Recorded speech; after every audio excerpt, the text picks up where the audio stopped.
బర్రెలంటే కూడా అంతే ఇష్టం. ఇన్ఫ్యాక్ట్ అవంటేనే ఇంకొంచెం ఎక్కువ ఇష్టం. ఒకప్పుడు మిగిలిన వాళ్ళ పేరెంట్స్తో మా నాన్నని పోల్చుకొని నేను చాలా బాధపడేదాన్ని. బట్ లేటర్ ఐ రియలైజ్డ్ మనం చేస్తున్న పని ముఖ్యం కాదు, ఆ పనిని ఎంత నిజాయితీగా చేస్తున్నామనేది ముఖ్యమని. That is the first quality I learn from him. మా నాన్న సోకాల్ సొసైటీ ఫ్యాషన్ స్టాండర్డ్స్తో ఫిట్ అవ్వకపోవచ్చు. But what's wrong in that?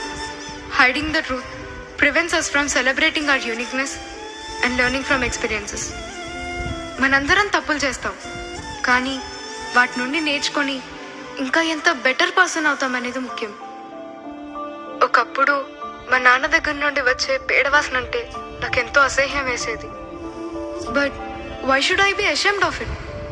అది నా తండ్రి కష్టం వాసన. ఇక్కడున్న ప్రతి స్టూడెంట్కి గర్వంగా